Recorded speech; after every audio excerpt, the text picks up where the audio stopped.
There we go.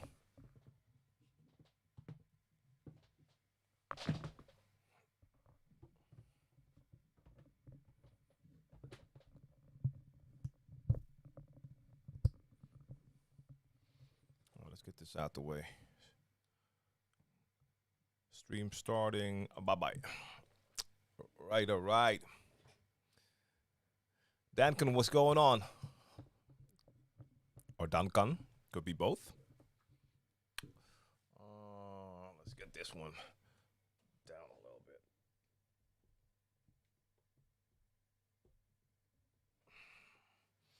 Something like that. Hold on. Let me fix this. Let's do a little bit more here. Let's take a little bit out here.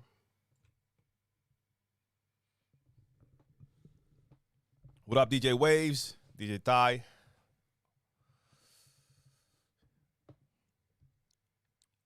Now,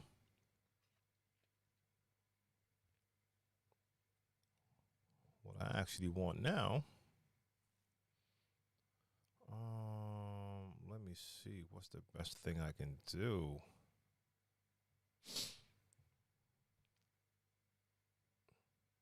Damn, 2 screens would be the best option right now, actually. Let me think. Because I got to do some work in OBS. If I want to show you, I have to do display capture, but then I'm going to see the display capture in OBS. Let me explain. We'll get this. And that's not what we want right now. Okay. So, I need to do some work in OBS. I want to prepare OBS for tomorrow for crates. And I want to experiment with the not the ATA Mini Pro, with the Rodecaster Pro to control scenes, something I can do now with the new MIDI capability. Hey, Reginald, what's going on? Mario, what's going on? Salute to all of you. So let me see, because I want to work in OBS, but I want y'all to be able to see it normally. What would be a good option, a good way to show you without seeing that myself? Hey, David, what's going on? David Jenkins, salute to you. Visually impaired DJ.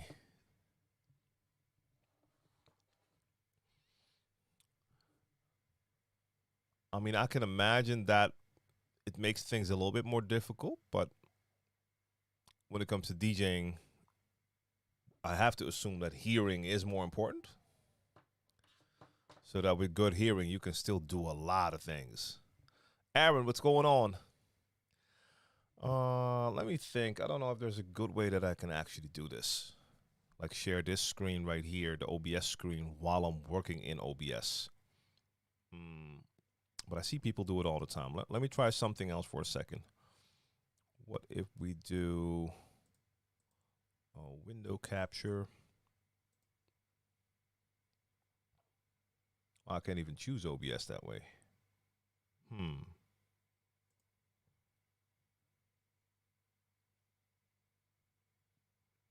Really?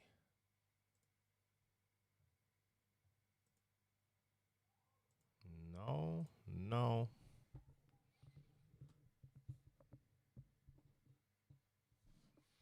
Okay, so I can't really do that. I did want to do some work in record box as well. Hi, Peter. The Dazen commercial. Well, I can say no. I'm not a voice in any commercial, so I don't know what commercial that is, but it wasn't me. It wasn't me. That's the one thing I know. All right, so again, I wanted to show you something I wanted to work in OBS and work on some new scenes. I talked about this on Wednesday. I use a device called the Rodecaster Pro to record podcasts, and I also use it. For instance, I'm using it right now to send you this audio from the microphone. So I have a pod mic right here that is currently connected to my Rodecaster Pro. So I can show you quickly, like uh, in frame, that little device right there. It's like a podcast production system, recording system. You record, you can record up to 4 microphones, and you can connect your phone, a Bluetooth device, you name it. So you can connect a lot of different things. It has performance pads to trigger like samples, but they just gave it like a major update. And now you can also use it to send MIDI signals to, for instance, OBS. So what I was showing on Wednesday the entire time was how you can switch between scenes and how I would love to start using that when I DJ. So now normally when I DJ, I use my A10 Mini Pro just to switch between cameras. But if I can actually control OBS while I'm DJing, I could now mess around with scenes and yeah, just get creative with that. So I wanted to look into that more to see how I could incorporate some of that. Who's that? Jogwheel, what's going on? I see you. By the way, salute to everyone on Twitch, Facebook, and YouTube tuning in right now. Because the last 2 times that I did my streams, my mix streams, I actually didn't use my DJ laptop. I used my studio computer. The laptop was acting up. At least I think it is, or it's the USB port on that mixer. I'm not sure because I have the studio computer connected to the same mixer but to the other USB port. So I'm streaming from the studio computer, and at the same time, I had Serato running on the studio computer. And I mean, the computer can handle that with ease. That's no problem at all. So for instance, right now, I mean, I'm not streaming, but like OBS doesn't cost, this version of OBS does not cost my computer much computing power. So I can easily run DJ software and have OBS open. But it also allowed me to test with Phase, with the newest version of Phase and the newest version of Serato, to use it without the RCA. So for the people who use Phase, you know what I mean. When you use it with Serato, I knew it would work with the studio computer. It doesn't work with my DJ laptop. So my last stream, my stream from Friday, my little DMX stream was all done wirelessly. So Phase was not connected to the mixer at all. I just had the Phase a receiver connected to the studio computer. Worked perfectly. So yeah, Reginald, this is what I'm using right now. Like I said, the pod mic. In this case, normally when you see me with the pod mic, you see it like this. I prefer this look. This looks beautiful, looks way better than having one of these. But especially when I'm recording voiceovers and stuff like that, this does improve the quality a little bit. It takes out a little bit of the high end, and even though this has a pop filter built in, if I give you many P's up close, you will get a little bit of those plosives. So with this on, it just sounds a little bit better. But I don't like the look. And I mean, of course, audio is the most important thing. But when you're streaming, for instance, like now, visuals do add something.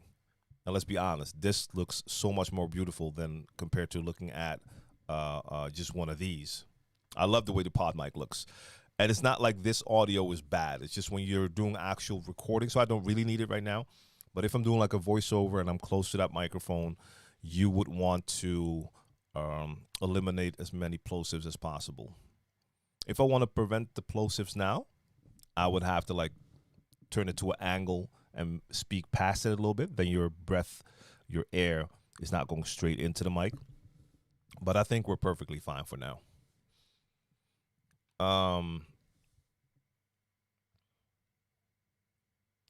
Okay, David, that's interesting. So do you have a special computer, or does the computer have a different type of layout? A special layout or a special keyboard for visually impaired people?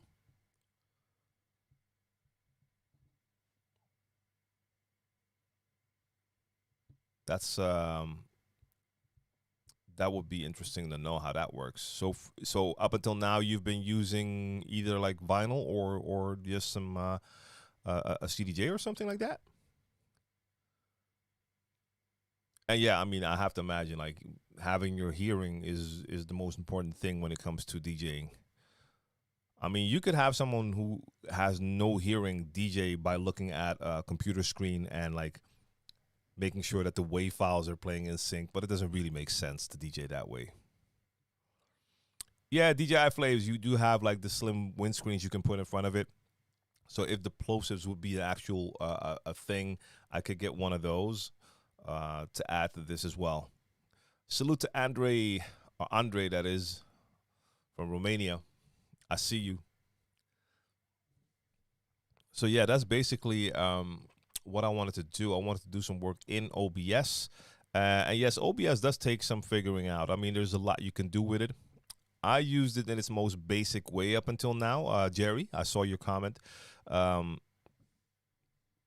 well, not the most basic way. I do have some, as you can see, some overlays happening now. So I have a chat on screen. I got my logo in there. I got a little yellow outline going. I mean, I know my way around a little bit of graphics, and I did some research. Found a couple of these overlays that I'm using right now. But it's all basically I do one scene for every video I do or every stream. This is what I use for Sundays. If I was doing my certified banger stream, I would have the certified bangers up, this one, and I would take plug out, so then it would look like this. I mean, that's pretty easy to mess around with in OBS, or take that out and have my share the knowledge up like this. I mean, that's all pretty easy. And you can even take it further. I have like a special one when I do the Beat Source edition. Then I have a totally different color. But those are still pretty basic features in OBS. I know there's a lot more you can do. I didn't really mess around with any of the filters that are in here and the audio stuff you can do. So I want to experiment a lot more. But like I said, I now have the option to control or switch scenes while I'm DJing. I was thinking about getting a stream deck, but I don't really have the money for it now. And when they just released that new update for my Rodecaster Pro, and that will allow me to control OBS as well, I was like, okay, let's go. I have a controller here, and now I want to do some stuff with some scenes, basically where I can have my screen, my video larger, and have a different scene where it might be smaller, and I might have info underneath. A lot of different options. Okay, using old Newmark CD Mix 3 all-in-one system. Yeah. Okay, now you got the NS6 too. Cool.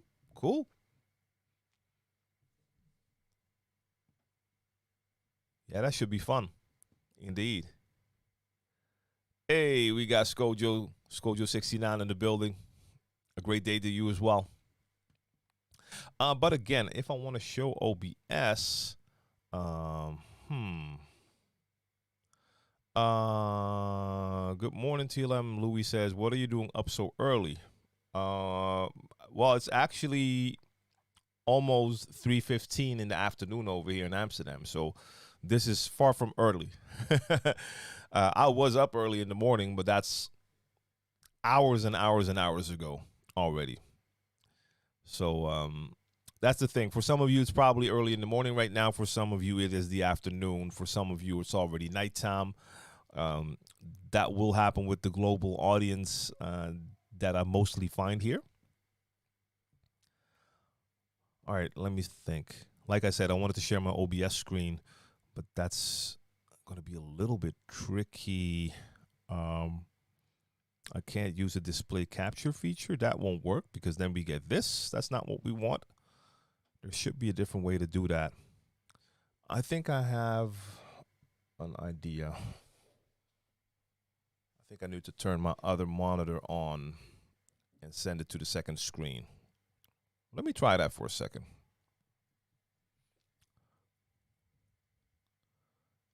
Yeah, I mean Cali's way behind. You're like 9 hours behind, indeed. Um, I know all my peeps in LA always like 9 hours difference. I always have to keep that in mind if we have to communicate. Uh, so yeah. Uh, DJ Tantrum, what up? And Raji, I think it's Raji or could be Ragi. Salute to you as well. All right, let me grab that monitor real quick.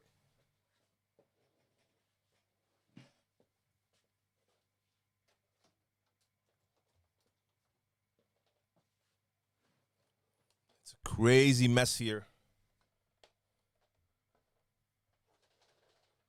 But I had no intention of cleaning that up now since I have to rearrange everything tomorrow anyway. Um, Wait a minute. Let's see. Posse got. Where is that, Raji? And Frankie, what up, man? All right. So let me see if this can work.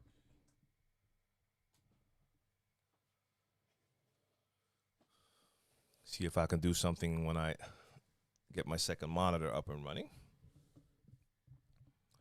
If we can somehow get it to share like that. Okay, so I have you in here. And let me think. No, that doesn't make sense. It's still the same thing. Let me close a couple of other things right here.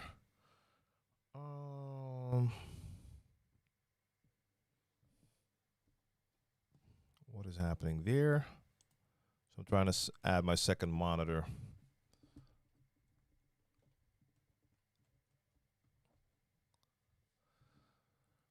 Apple Mac CPU has a built-in screen reader.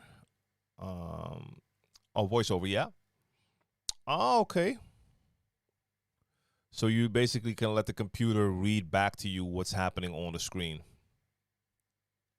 Raji, got you.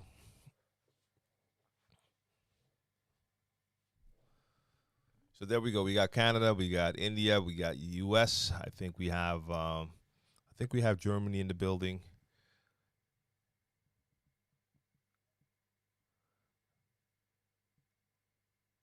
Frankie, I appreciate that. Always dope to hear. Like every time, it's always dope to hear. Okay, so let me see. I got OBS open. I want to share a little something on the other screen. What are my options to do that? So I have a window capture open. That won't let me do what I want to do right now. Where is that window, by the way? Is that you?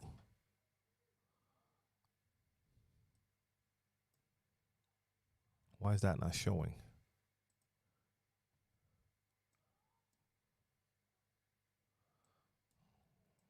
What is happening? Why is that not showing?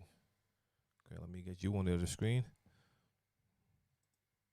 Okay, so I have one window capture open that I should see right now, and I'm not seeing it. That's weird. Or do I need to get it up higher? That's why I need to make some new scenes in OBS for the people who work with OBS. Right now I do most of my stuff from one scene, and you got I got so many different like sources. You kind of lose track. So it's way better to have like a couple of different scenes for different occasions. So what's this? Is this you? No, I'm moving things I shouldn't be moving right now, I think. Oh, okay, I don't need that anymore. That's the DMX logo from Friday. Yeah, that was like a spontaneous thing. Like I heard the news I was gonna do a certified bangers. I was like, you know what? Let me grab tracks. And it was a little bit of a challenge though. I don't know who was there on Friday, but I stream on Mixcloud, Twitch, and the YouTube. And I get the audio replay on Mixcloud. But Mixcloud, I mean, that's the only real legal option we have when it comes to streaming. But they do have a couple of restrictions. One of those restrictions is on Mixcloud, you can't have more than 4 songs from one artist. You can't play more than 2 or 3 songs from a same album. A couple of rules like that, and if you basically break those rules, the replay gets blocked, at least in the U.S. Now, a lot of my viewers, listeners are from the U.S., so I don't want to have that blocked. So the challenge was to basically play DMX without playing DMX, meaning I went for all the tracks from other artists that feature DMX. Now, luckily, DMX did a ton of features, so I had a lot of tracks to choose from. And I ended up only playing like 3 tracks by DMX. The rest were all features. And I think it worked because the mix is up and I didn't receive any message from Mixcloud. So I think I did it okay. But beyond that, it was just a freestyle mix just to pay some respects. So I don't call that a tribute, even though some people were calling it a tribute. I feel a tribute needs more preparation and be way more tight than that. I wouldn't do that freestyle, like an actual like dedication to someone. But okay, I'm still bugging. See how I can fix this. Um, you know what? I'm gonna use my good friend Google for a second while we are here. See how I can do that. I've seen people do it. I mean, you have OBS tutorials, so there's ways to record that screen and still see it normally. So, um,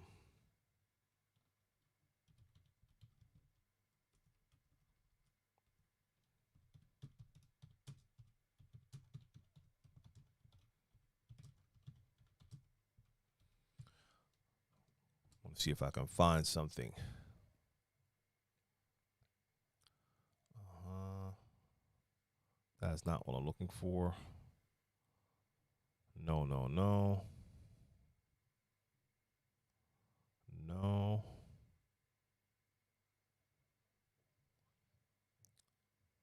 See, now it's only giving me results for how to record your screen with OBS. I know that, but I want to record the OBS screen.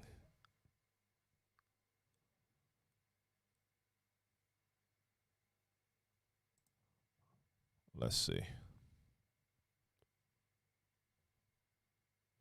Mm-hmm.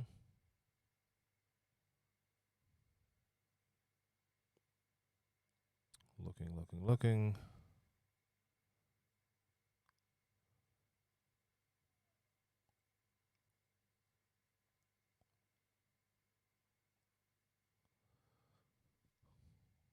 I'm just reading a little info, so if you have any questions, you can just drop that in the back. Hey, Swen, what's going on?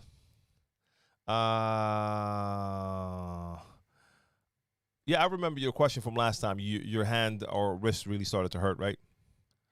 Uh, oh, okay. That could be like it was if it's like really not. If it has a lot more resistance, it makes it harder. So that could make it heavier. Uh, ah, okay.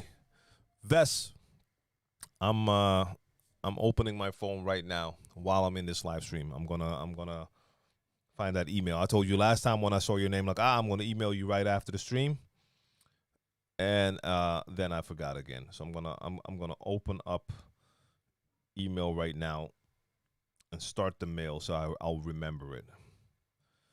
But I have an issue just in general. I have an issue with with my store that if you place an order, like how it worked in the past is the order would be placed.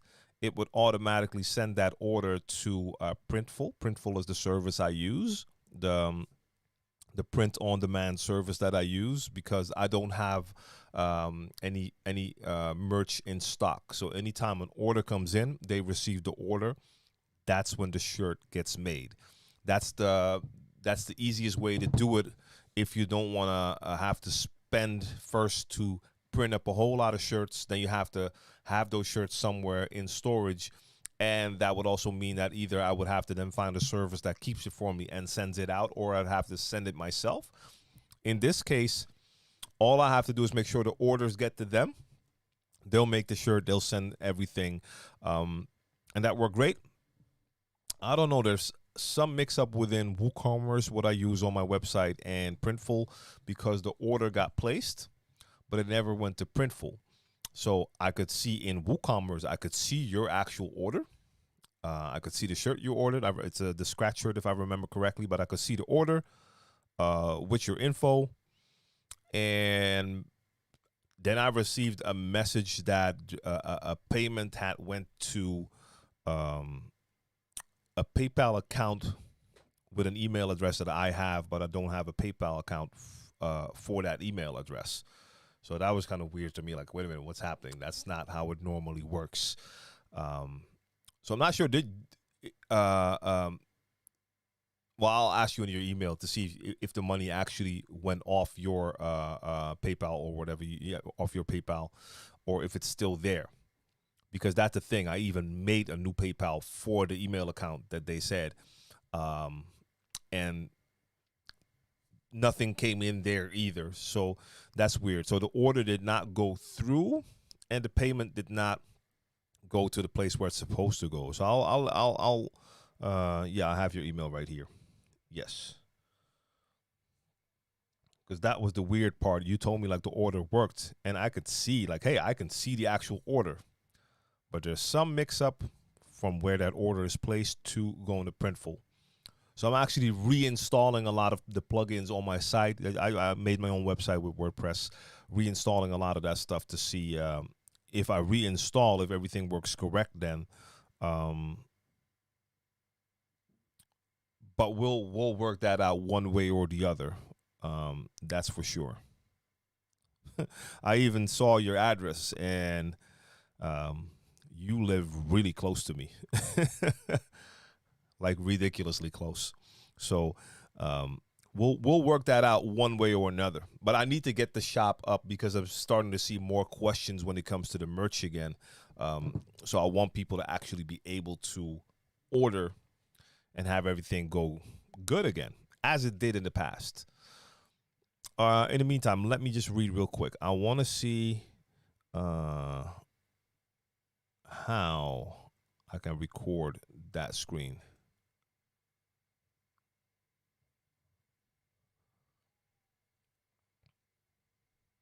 All right, David, that's cool. That is cool.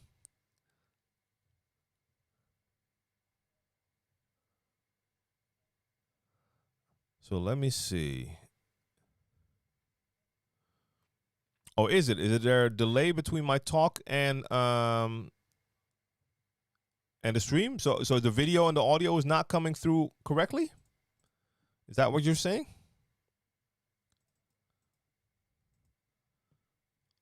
Let me double check. Yeah, I see that there.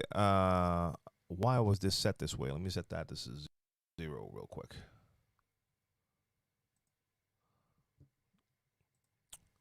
Okay, let me know if it's better now, because I was messing around with it for something else, and I did change the sync offset. So now it's back to 0, and it looks correct the way it's coming in here, but I don't know. I'm not monitoring the actual stream. Okay, yeah. Thank you. That must have been it. That's also one thing. Like, I like to experiment and mess around a lot with just my software, hardware, and everything. But sometimes you forget that you did something. Like the other day, I was streaming, I think on Monday, with Crates, and I started, and people were telling me like, "Yo, the sound is crazy distorted," and I didn't understand at first. And then I was like, "Oh, wait a minute." The day before, I was experimenting in OBS using their compression and another audio plugin, and I didn't take them off. So they were boosting the sound way too much. So you have to keep that in mind. If you're experimenting with your software / hardware, make sure you check the settings before you begin again. Same thing happens like for DJs when you go out and play and there's a mixer there and you know that mixer, but there's another DJ playing before you. you always have to check the settings. I played a lot of gigs here where I had to play, and after me, you had like some house DJ playing, and I would always use the crossfader. And on the Pioneer Club mixers, you set the channel. So at the bottom of the channel, you set the channel to crossfader A or B, and I would set the crossfader for two channels, and then those DJs would come in, and they weren't using the crossfader, so they didn't understand why they didn't get sound, and that was because the crossfader was either the one or the other side. So you always got to check settings, and I forget that myself sometimes. Same thing here. So I appreciate you letting me know. Renee, what's going on? Let's see. So Daniel, again, I appreciate that. 10 years ago, you made a video with the NS7. It started with Fire of Busta Rhymes, and then Let's Get Married, and then Live It Up. And then you wrote the full video is on your website, available anywhere. Probably not online. No. That was an episode of the radio show I used to do. There is a possibility I still have the audio. I probably still have the audio file, but I honestly don't know which episode that was, so I would have to look that up. You know what? In the meantime, while I still don't have a screen open, let me just get this a little bit more in here. It looks a little bit ridiculous having like this short square. There we go. Might as well have it like this for now, you know, until I start sharing a screen.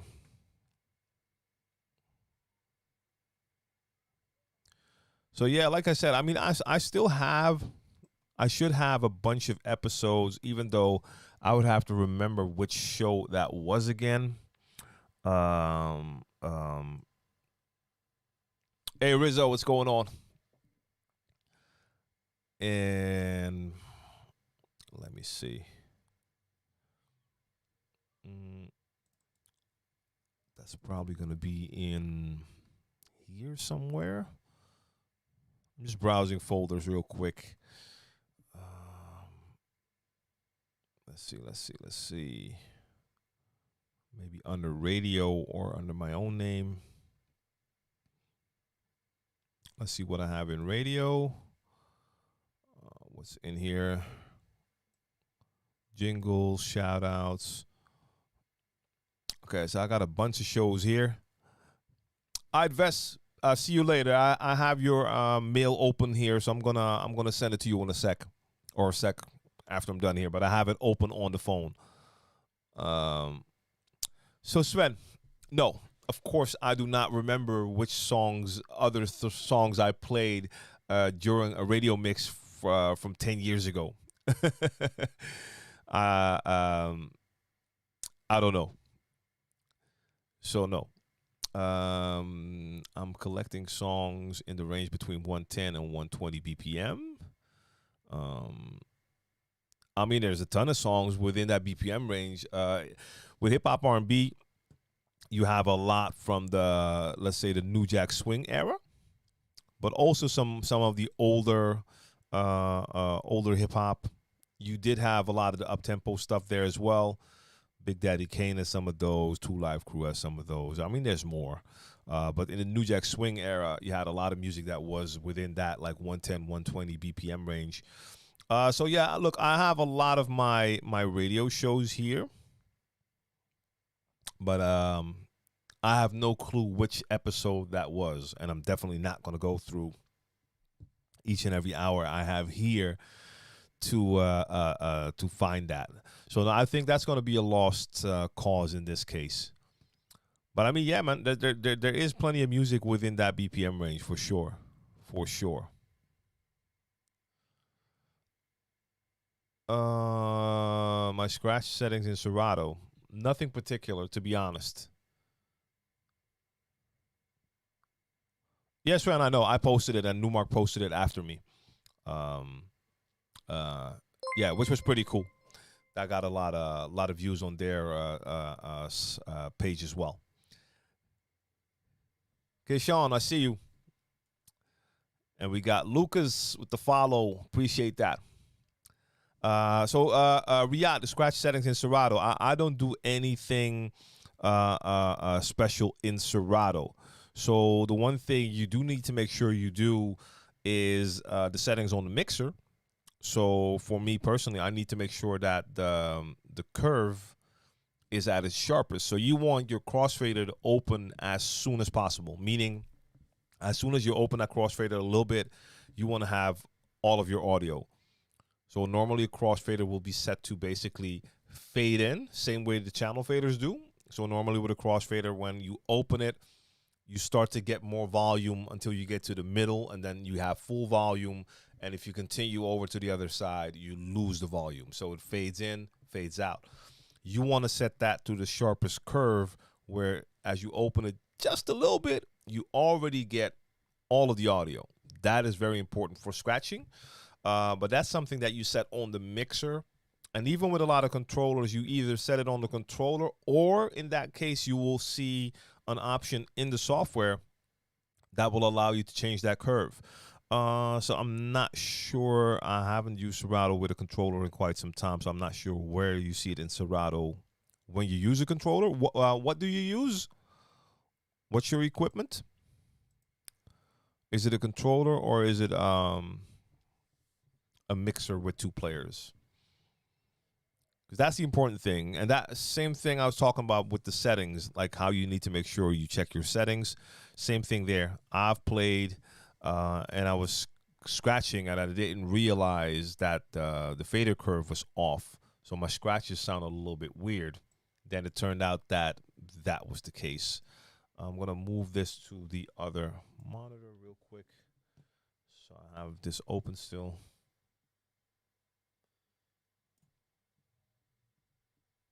Wait a minute. Can I actually see that window? If we go back, let me quickly check.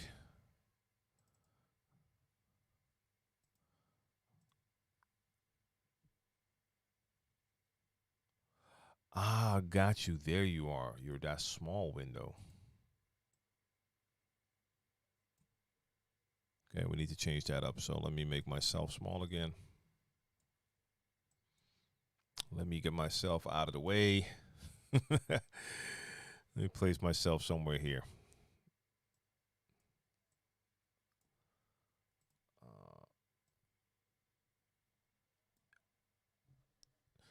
I have to press Alt, and then I can get this to the normal size where it needs to be.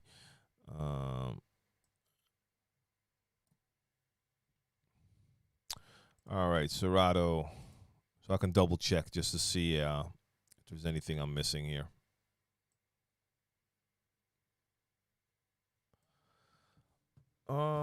In Serato. Okay, Numark Mix Track 3. You have to check if there's any setting on the controller that will allow you to change the curve. I'm not sure. I swear, I have to say it now because I've seen you type it, I think 4 or 5 times over different streams. It's a cross fader, not a cross feather. Of course, I understand what you mean, but it's just a totally different word. Looks really weird when I see it all the time. Like the first time I saw it, I had to reread because I thought you were talking about something else.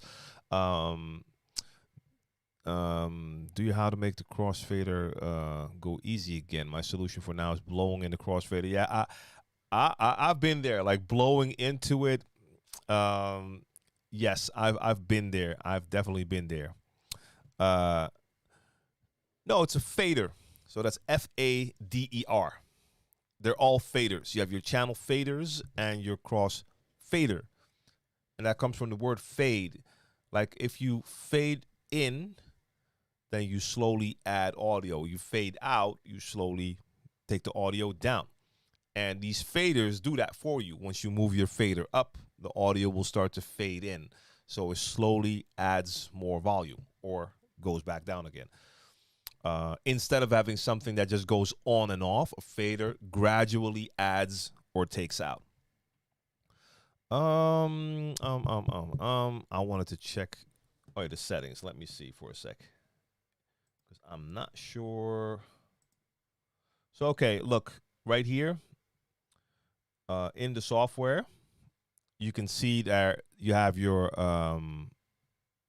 crossfader curve, and it's either set to slow or fast. This way, it's all the way slow.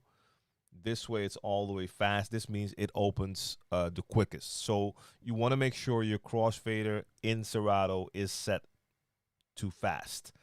That's important. You can do the same with your up faders. Change that. I've never changed that in this one, but you can't change that. And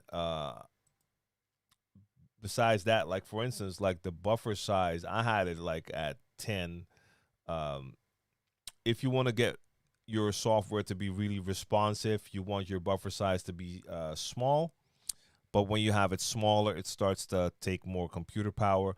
Uh, so I didn't even change that when I used it on this computer. So my last two streams were with the buffer size like this. Um, so if I want to have a better response, I can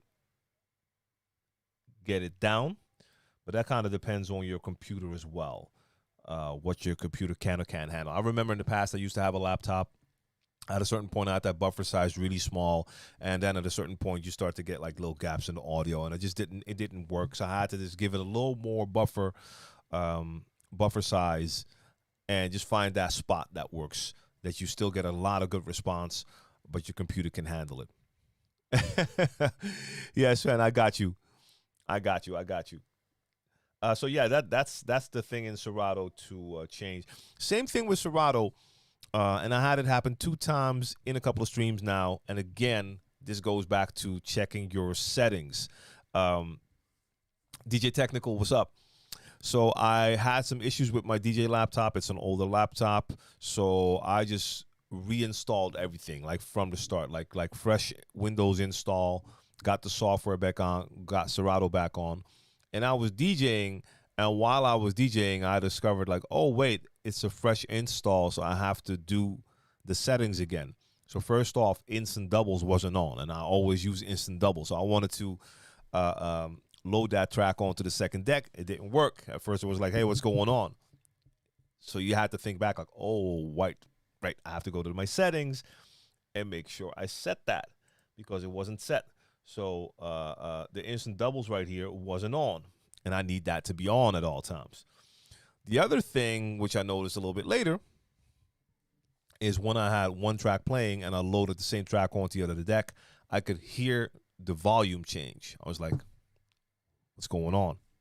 And then I remembered some people like to use it. I hate it. It's the auto gain. When I have that auto gain on, I can hear it change my audio, my volume when I don't want it to. So I had to turn that off.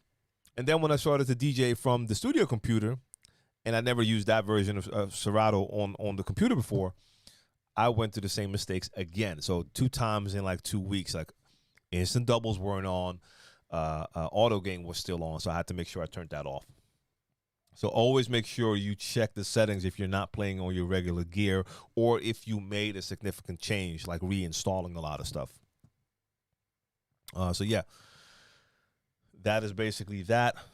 Besides that, I don't do a lot in my Serato settings. There's a lot of things that I don't have on here that I could have on. For instance, like track end warning could be something that for some of you is a good thing to have on. I never lock the playing deck. I want to be able to switch tracks without stopping my deck first. But it is a good safety when you're starting out, because when you're just starting out with DJ software, you might make the mistake that you're playing and you load into a deck that's playing. And I've made that mistake in the beginning. Playing at a party, I wanted to load a new track into the other deck, but I loaded it into the deck that was currently playing. So then your song switches mid-track and the whole crowd is shocked, like, what just happened? It's one of those mistakes that you make and you probably won't make it again. So for some of you, having this on, the lock playing deck will prevent you from making that mistake, because if you lock your playing deck, it means you can only put a new track in that deck once you stop it. And You're not stopping the track that is playing. Ali, yes, Control Z is the savior. Yes, indeed. I didn't even know that when I did it the first time.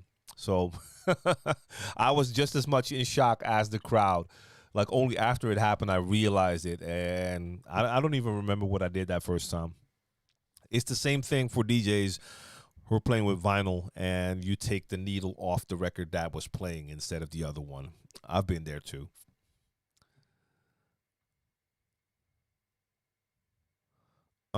Why are there two virtual deck speeds, and which one do you use? Wait a minute. Where does it say that?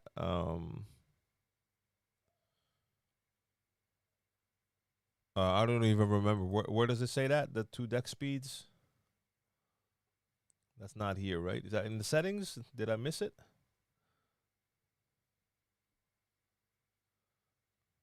Oh, this right here. Oh, I'm sorry. Got you. Um, so that dates back to the vinyl days where certain vinyl had to be played at 45 RPM instead of 33. A lot of times the albums were 33, and a lot of the 7-inch singles were 45. I've never ever had to use that in Serato, to be honest. Um, so you can see here, yeah, it does just that, and I don't know why that would be a thing. Actually, I don't have an answer for you. I've never used it, so I'm not sure. I've used it with real turntables and real vinyl. Sometimes I have vinyl um, that has to be played at 45, and then I have to set my turntable to 45. Um, Sometimes my hot cue buttons don't work after mixing for like an hour. Um, at times I need to close and reopen it. Oh, okay.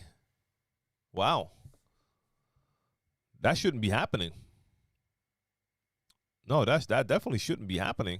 Like you should be able to play for hours and not have to worry about hot cues not working. So, um, I don't know. That doesn't sound good.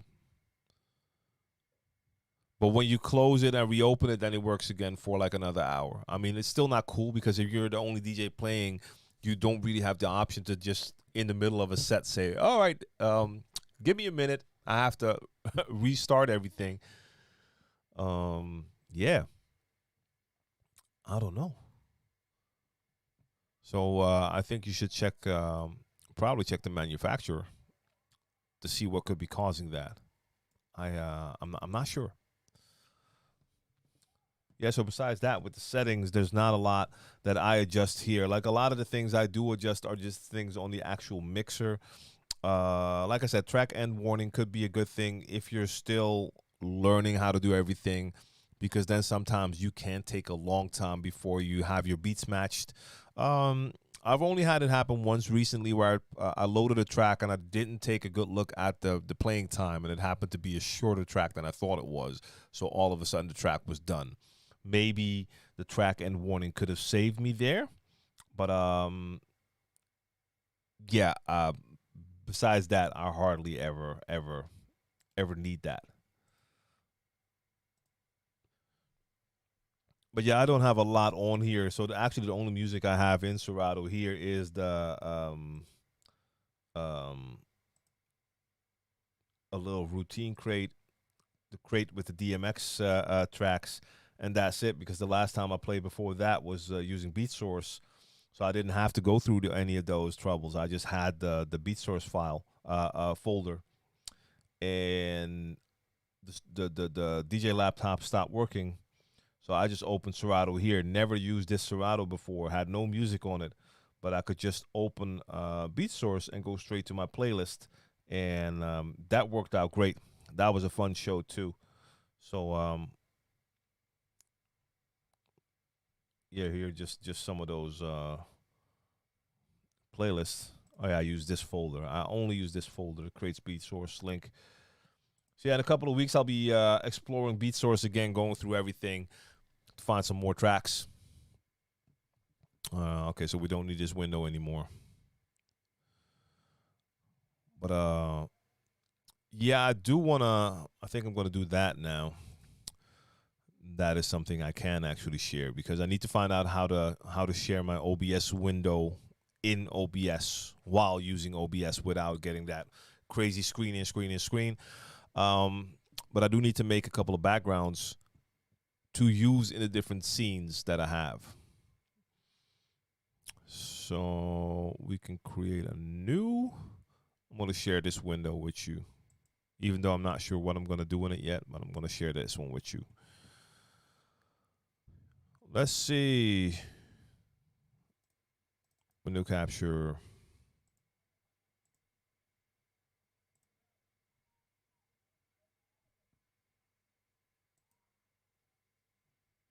All right.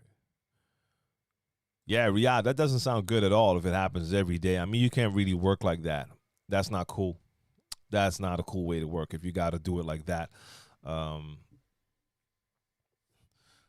yeah, not sure at all. I mean, you could always try like to do a reinstall of your software, but it sounds like it could be more of a hardware issue, but I'm not sure.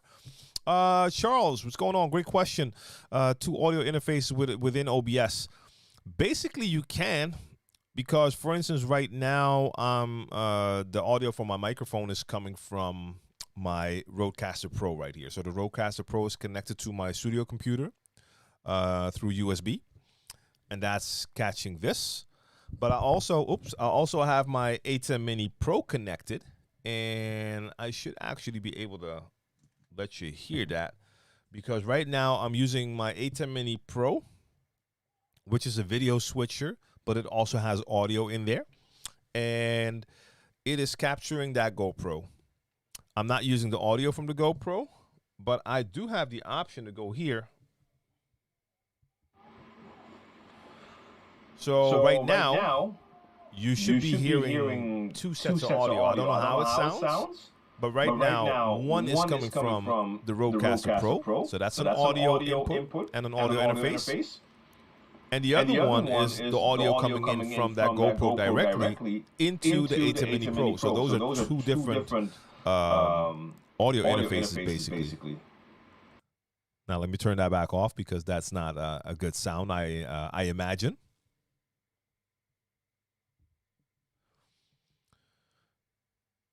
So now I do have to say, like, the OBS probably doesn't see. I don't know if it actually sees the A10 Mini Pro as an audio source. Let me just see that. Let me add an audio input. See if it also shows up there. Audio input 2. Can I choose it here? Oh yeah, microphone Blackmagic design. Let me check for a second what this does. So I'm gonna mute that one. Let me open that microphone again. 2. Yeah. So now it sees the A10 Mini Pro as an audio input, and the Rodecaster Pro is an audio input, and that works. Again, I'm not hearing this. You're hearing this, but it's recording the onboard microphone. That was the onboard microphone on the media model, my GoPro, and this is, again, just my pod mic. So, yeah, it works. It works.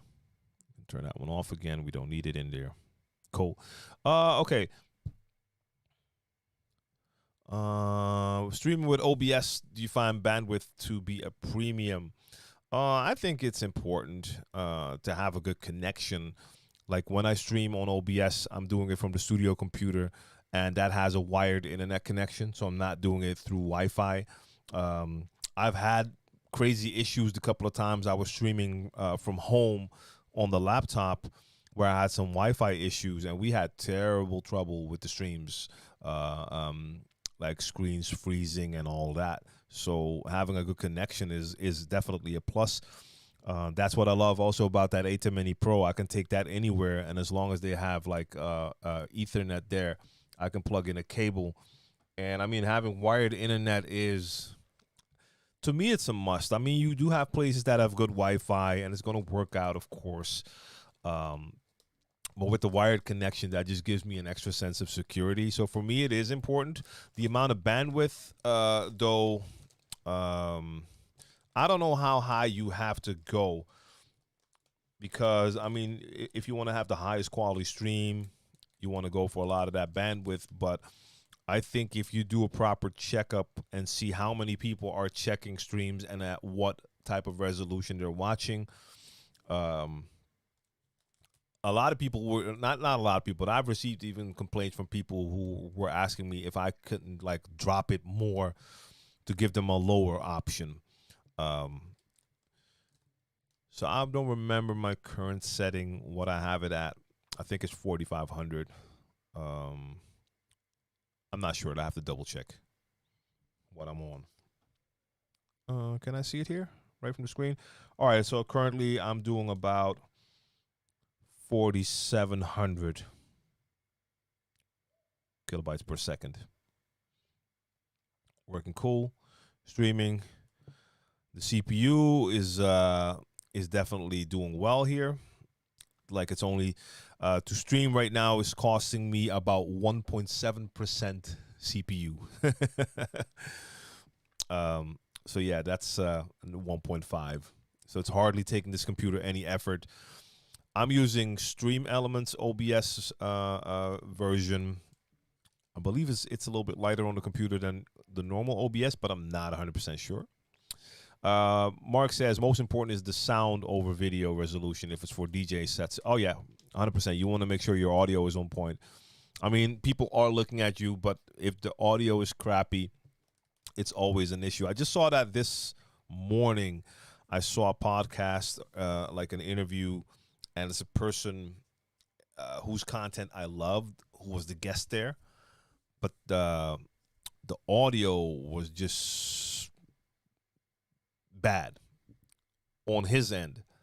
And even though I know the content is great, in this case, it was just hard to listen to. So I stopped after 5 minutes. So I'd rather see like a bad image and hear good audio. Audio is way more important. I agree. I would love to know the cost of that pod like you're working on. The microphone or the Rodecaster Pro? Because the pod mic is around $100, somewhere between 100 and 120. It used to be 100. I think I saw it a little bit more expensive now, but around that price point. The Rodecaster Pro is what was it again? 5.6, I believe. I'm actually double checking now because I don't remember.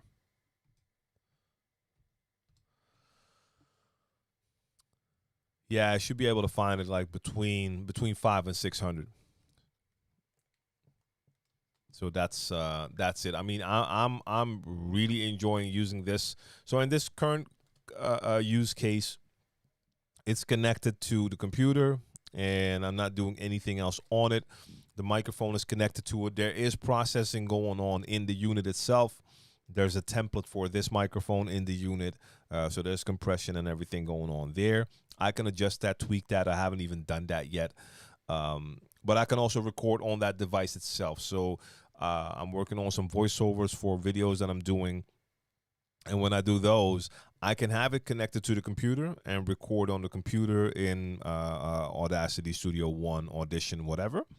But at the same time, I make sure I just hit record on that Rodecaster Pro, and it will record internally on a micro SD.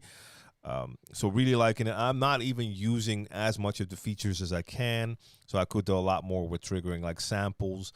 Now that it has MIDI capabilities, I'm going to be using it for the streams as well, which is something I'm really looking forward to.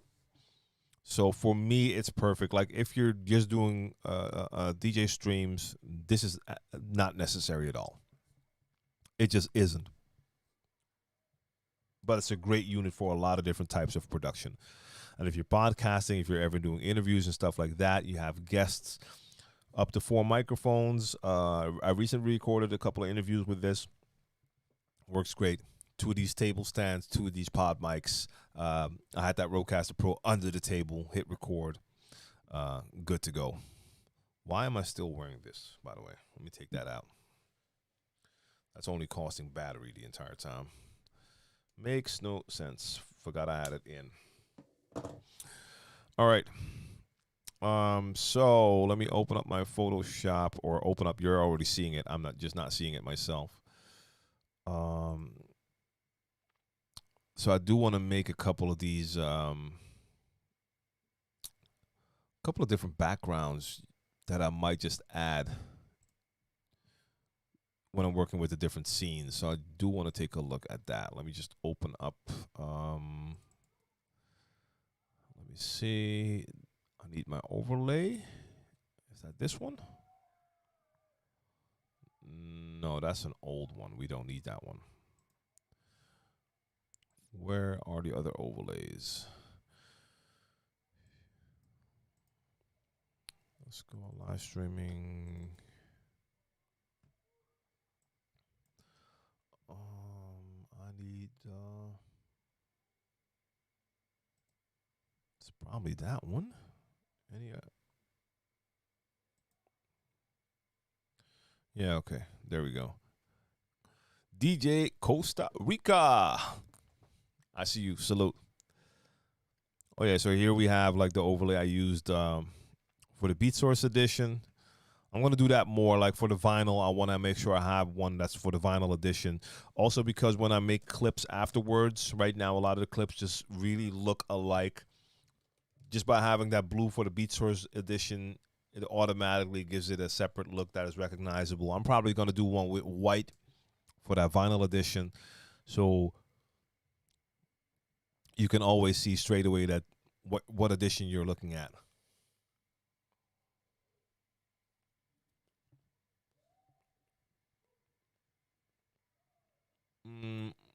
Within Serato, it has a built audio interface now. That doesn't really make sense. I mean, software doesn't have an audio interface. Or wait, maybe I'm misreading. Hold up. Built-in audio interface for when you go live on Facebook. Anyone aware of the audio settings within Serato? But you have to download. I shown you audio. I'm not familiar with what this is. No.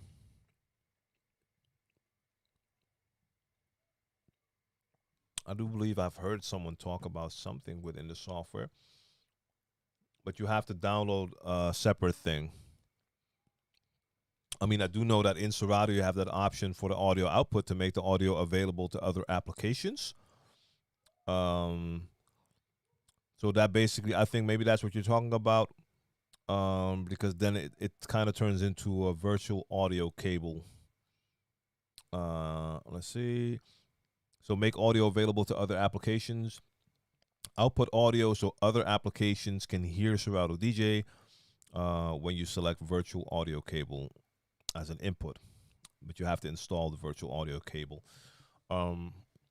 So that's what you're probably talking about. So I don't call that an audio interface, but I understand what you mean. So yeah, I have seen that one before. I just never looked into it more than that because I don't need it. Costa Rica, a session on making clips. What way? So you mean after you have like a full recording? And you want to make short clips for IG? Excuse my eating. So let me know, Costa Rica, if that's what you mean. Okay. DJ Muggsy, salute to you. Welcome to y'all.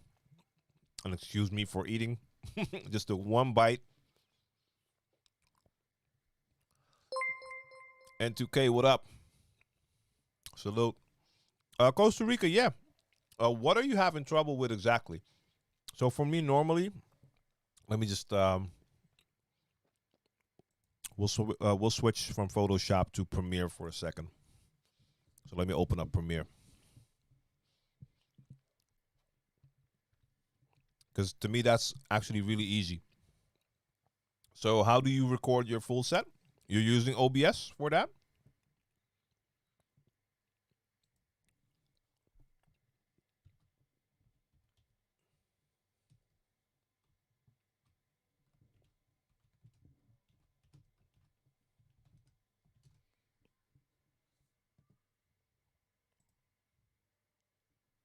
Let me open this up. Yeah, we don't need it to be this big, a little bit smaller. All right, let me see. You're here. Okay, so OBS and Restream. So normally when I wish Skojo, I wish I had sushi rolls here. All right, let me switch the source real quick. Right now it's Photoshop, so let's switch to Premiere. There we go. Okay, my Premiere window is a little bit bigger, I see. And I want a little bit more on screen. Kind of blocking myself here, but I'll just switch that around. There we go. Let's get that window capture down a couple. There we go. Okay. Mixed Master G, what up? What up? What up? Hey, man, cracking pistachio nuts is something that has to be done as well. Juris Mike, what up? All right, so let me grab Costa Rica. I'm gonna grab a session, grab a recording real quick. Let me go here. So I think I need this one. Let me see if I'm opening the right one. That should be the right one. Let's take a quick look. Yeah, so okay, so this is the session from Friday, my certified banger session. So I just imported it. And who's there? IMB, what's up? So I just imported that file.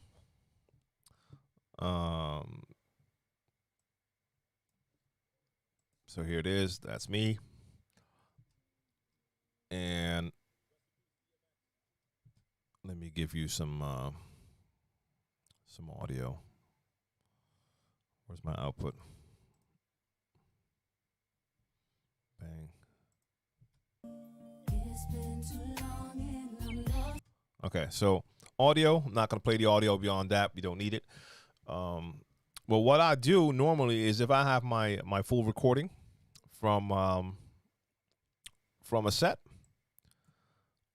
I'll just get in there. It's still generating the peak file. Then we'll get the wave showing up here. But I'm just gonna look for a part that I want to use. So there's the wave file.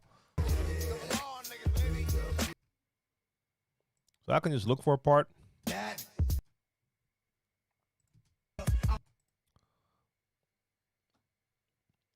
George Mike, I was working on a couple of. I wanted to show some work in OBS. Mixed Master G, if you're still here, maybe you know. I wanted to show something in OBS, but I'm using OBS to stream. And if I do display capture, you get that crazy picture view. So I didn't really know how to show my OBS screen while I'm using OBS. So after that, we were switching to a couple of topics, and I opened up Photoshop to work on some new layers that I want to add to new scenes in OBS.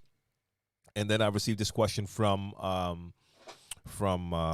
Costa Rica about how to make clips.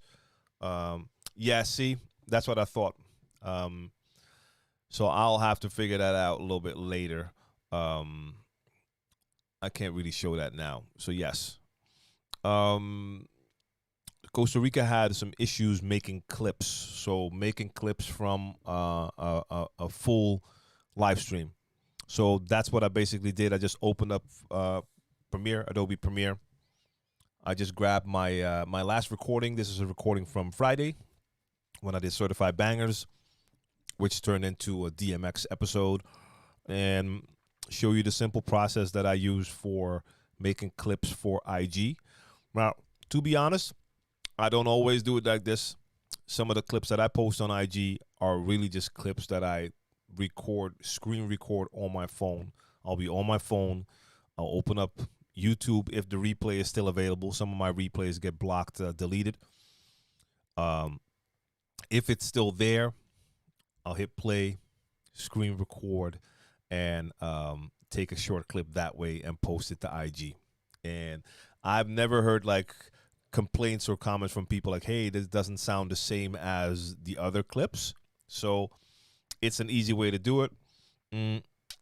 But of course, if you take the clip in here, you also have a lot more options to adjust the audio if needed, boost the audio if needed. Can't really do that with a screen recording on your phone unless you open up different apps to really work the clip. So I'm in here. Now I can just look around and find a part that I want. So for instance, I know I really like that switch from the last track to this one. So that's right here. I want to have that transition part, for instance. So if I'm checking out my entire stream to take multiple clips, I'll just set a bunch of markers to particular spots.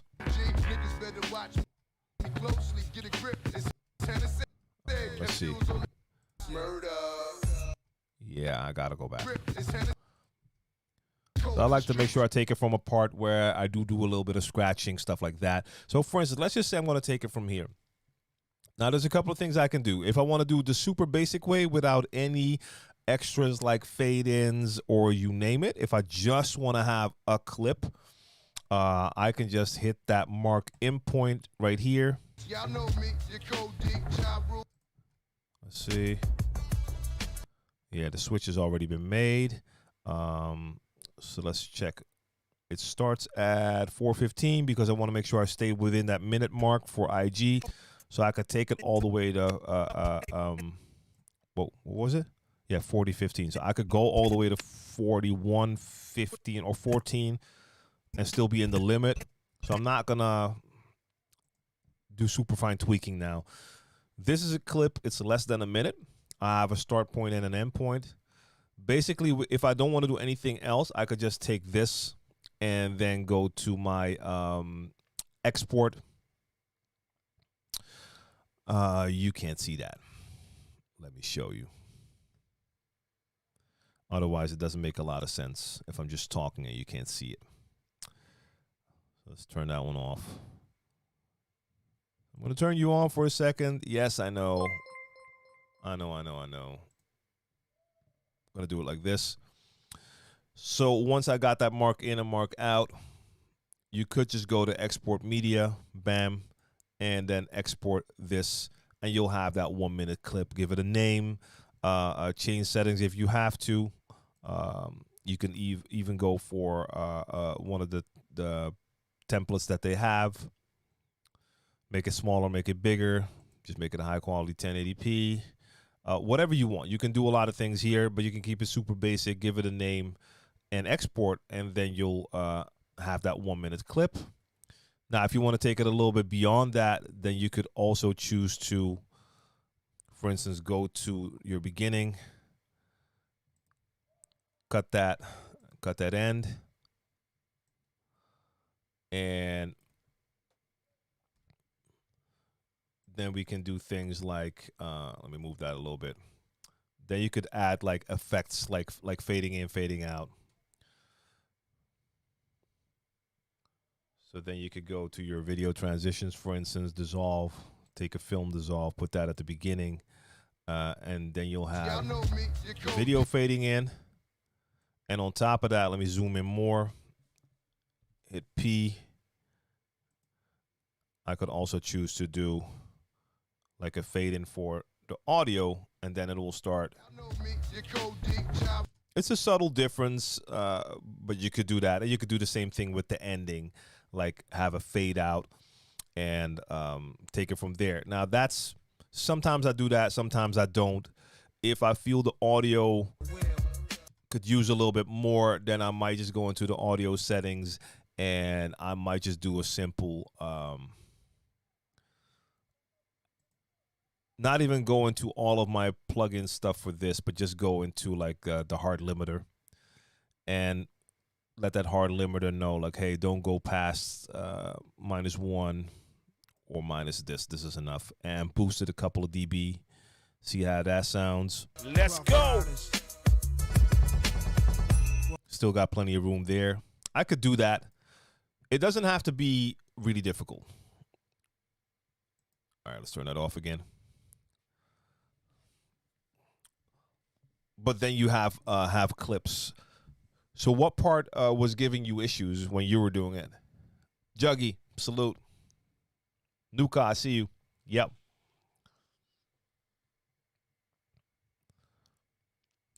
Because, I mean, clips are a great way to point more people towards streams, you know?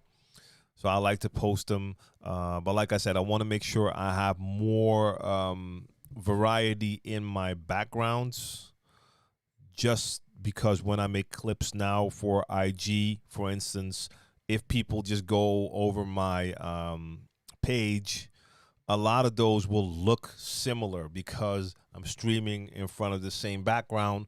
If you see the top shot, you'll see similar equipment. If you see that on a small thumbnail, it'll look the same. But if one of my backgrounds or even just the surrounding layers, like this one has just that simple yellow line, some of my others will have a look that shows you straight away, like, hey, this is a different, a totally different stream. Wait a minute. I was trying to figure it out in Twitch. Oh, okay. The screen recorder would be the easiest way to go then, for sure. I mean, like I said, half of the time, like if I'm not at the studio and I want to do one, I'm at home. Like my last post on IG is a post where you see a couple of clips from a Pluggin in episode like this, where I was talking about a remix I was doing.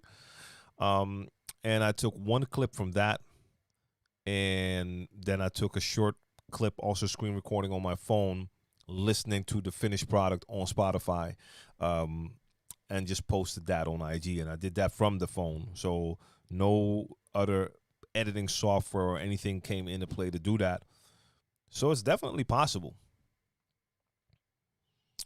But if I'm making more clips, like put it like this, if I'm on my phone and I have to go through an entire stream looking for stuff, that will take me longer compared to how I can just scroll through that entire timeline in Premiere on a large screen. So from that perspective, this is easier to find specific spots compared to on a phone, where it's going to be a little bit harder to get to specific spots.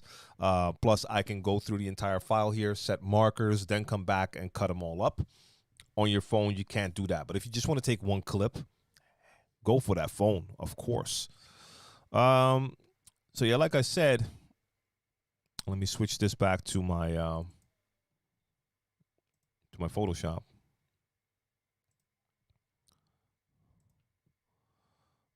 And go back. There you go. So like I was saying, like if you see that thumbnail, but one of them has this blue in it, that's going to give you an indication that it's not the same clip as the one you already saw if you go past my IG. So I want to make sure people know. And also, if you tune into the stream, that, of course, you're seeing me, but just the different background will also give you more of an indication. Oh, okay, so as soon as you come in and you see this, you're going to know, like, oh, okay, this is a BeatSource link thing. Even if you don't know what BeatSource is, you see it. So like I said, I'm going to do the same thing for my vinyl. So I want to make a white version of this, and I'm going to have like vinyl edition there, and there might be something else I'm adding to it. Can't speak on that yet, but that's one. And now, for instance, for my the normal difference between the normal episodes of Crates and Certified Bangers isn't really there. It's just a different logo. So I want to make sure Certified Bangers has a different color as well. And just have separate scenes for that instead of having everything in one scene and turning things on and off. But I also want to make a different scene where I'm going to have something else in here. So maybe there's going to be one scene where I'm going to actually build in a piece with maybe some information and a text, something like that. so I can switch to that instead of having to say everything. So I still want to have all of the interaction I'm having with you guys when I'm mixing, but like other information I don't even want to mention. So for instance, I want to have on screen just one scene with that text that will send you to the right spots, like I do with my YouTube announcement. Like for the people watching on DJ TLM TV, I'm starting to stream in 5 minutes. Make sure you go to youtube.com/DJTLM or Twitch or Mixcloud. Now I'm repeating it 1,000 times. I just want to start that stream, and in the first couple of minutes when you have the countdown, I want to also have that text clearly on screen, so I don't even have to talk about it. And when the countdown ends, I'll just end DJ TLM TV right there, end Facebook right there, and start my stream. And if people tune in to DJ TLM TV, then they'll see the replay of that start.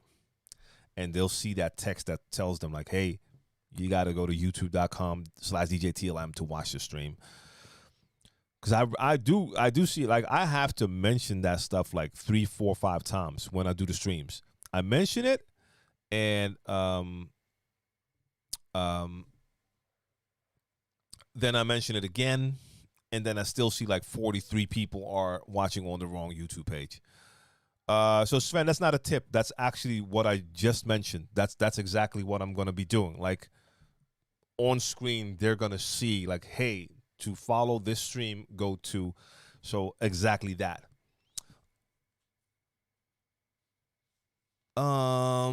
Discuss the best poll alternatives because Twitch requires affiliate. Mealy, I have no idea. I haven't really got around to working with polls. I did see the option, even though I am an affiliate on Twitch. I did see the option. Haven't used it there, so I haven't looked around for alternatives either. So if someone in the chat knows, make sure you let Mealy know. But I currently don't have. I don't know. But yes, Sven, like I said, that's exactly what I need to do. Because first off, when I start my stream, I actually don't want to spend that time every time to remind people 100 times. So I just want to have that countdown on, not in the middle as it is now, but I'll shift it a little bit and have that extra info on screen. Not small, but like clearly, like the stream starts in 5 minutes. Go here, here, here to watch it. That's it. So I need to work on a couple of things for that. So what's going on here? What's this? Oh, okay, I had a white version of my logo. I don't know why I made that. All right, I was experimenting with like doing everything white for the Beat Source edition to make it even more different. So not even have the yellow crates, but have this one. Yeah, we got to take a look and see. So I have a bunch of different options already, but I got to work on some more. What is this? See, there's a lot of stuff from the old designs in here as well. Do a lot of people use polls on Twitch, by the way? Or in their streams? Are a lot of polls being used? The streams I watch, I don't see a lot of polling going on. So, yeah, that used to be here. I'm going to get rid of some of these because I'm not going to be using them. I'm not going to be using them again. I can get rid of them right now. That will clean up my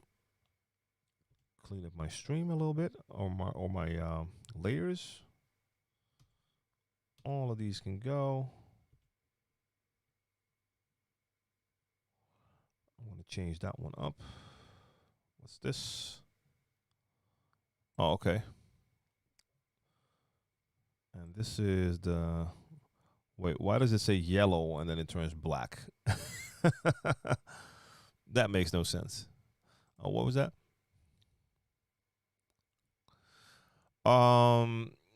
Yeah, Mealy, the things I was thinking about, like maybe for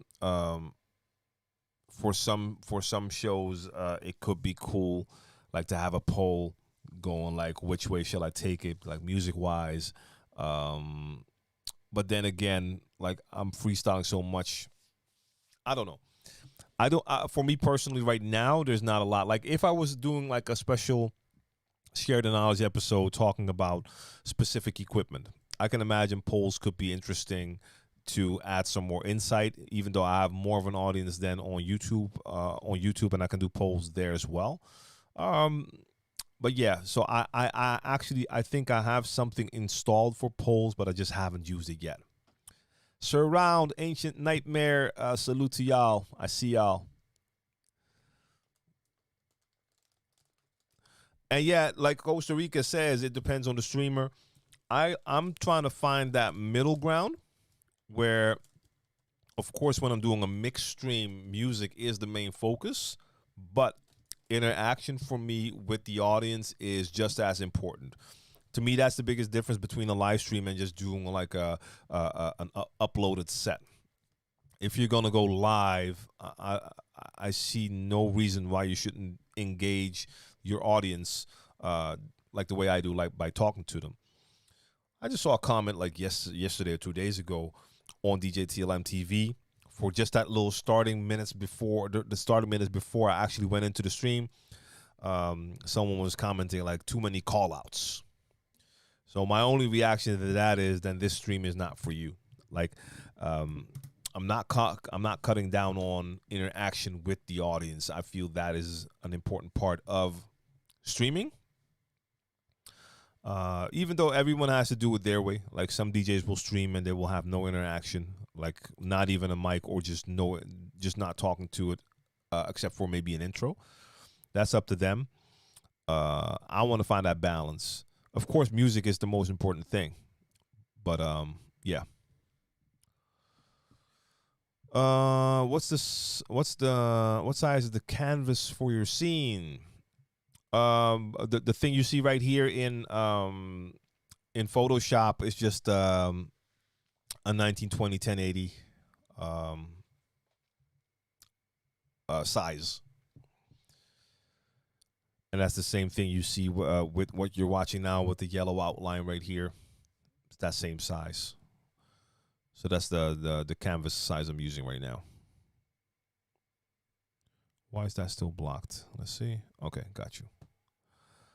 So yeah, I'm just gonna be messing around with that a little bit. See what else I want to add. I should actually have a logo for plugging in as well for this one, which makes it even more clear that it's a different stream. Just to make sure I have different logos for the different streams. Work with colors to make stuff more clear. Nuka, what's going on? Hey man, I mean there's so many options when it comes to streaming. You can keep it as basic as you want or go all out. And I mean I'm loving working with like overlays and stuff like that now. But when I didn't have it, when I was just streaming with the Eta Mini Pro, I did have a logo on screen, but that was that, no extras.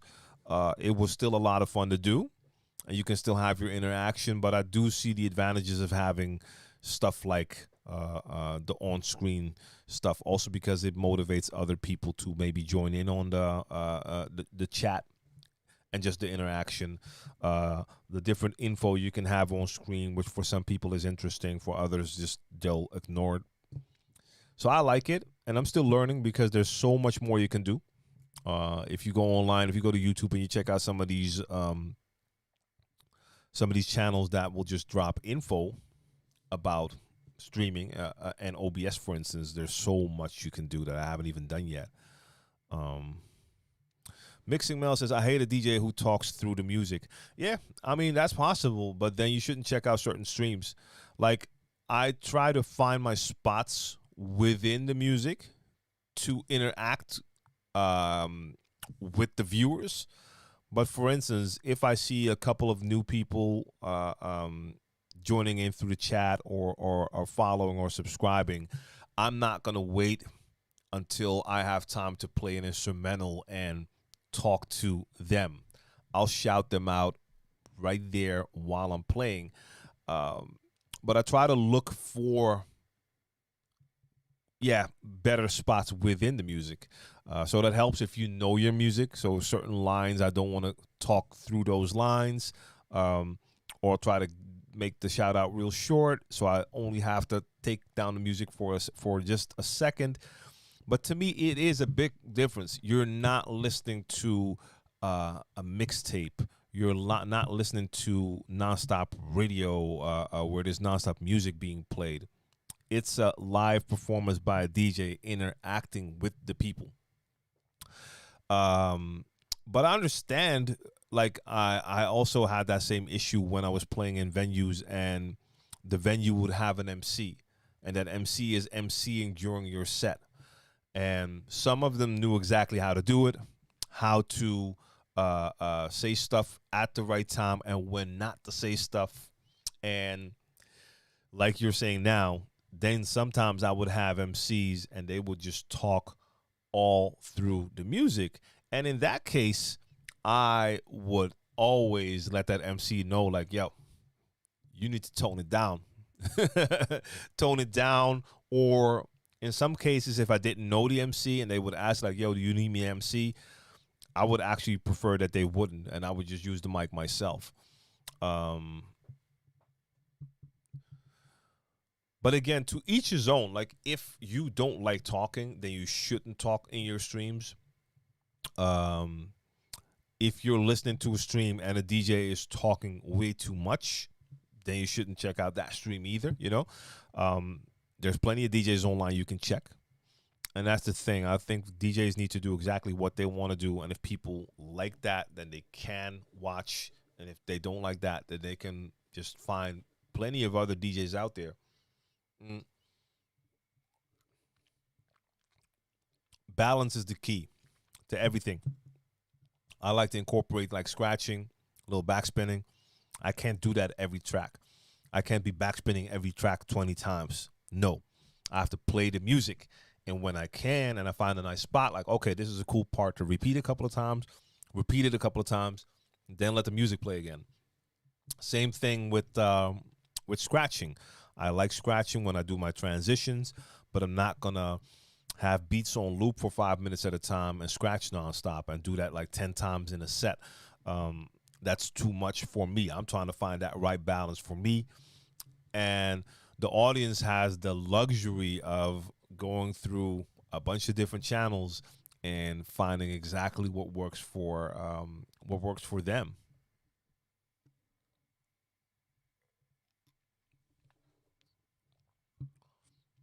But I do agree, like too much talking in the wrong places, that will that might kill it for some people. Um, and it's an so I appreciate that, Mel. And it for me too. It's an ongoing like battle.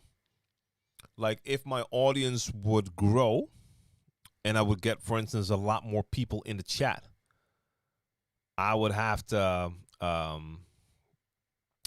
like really really see how I'm going to do it then. Because let's say like every minute I see 15 new people joining in, following, or saying something.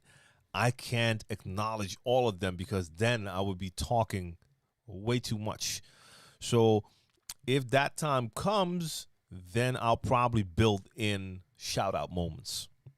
And every couple of tracks, I'll just pump in an instrumental and go through a bunch of names fast. So I'm not going to play like an instrumental for 3 minutes and do shout outs, but bang, throw in an instrumental and like quickly for, let's say 10, 20 seconds, salute, blah, blah, blah. You just name all the names and then continue on. Because if it gets too much, then I can't take the music out like 20 times during a song to shout out different people. So when it becomes more, I have to start looking at different ways to do it, because I understand the balance needs to be there, needs to remain there. So yeah, it's an ongoing thing, 100%. Desaba, what's up? Mm-hmm. Rebuilding. Yes. So the computer I'm streaming on right now is my new studio computer. That's the computer that I built. No, no. And I do have to apologize to Be Quiet and to Sabrant. Okay, I just saw a bunch of updates, and now I don't see that chat anymore. So I see a ton of follows in one time. I don't know what just happened here. I got to scroll up for a second because we just had um I don't know. We just had over 100 followers, like 130, I think, came in because I was at 1950, I think. Skojo, I don't know. This is super weird. Really weird.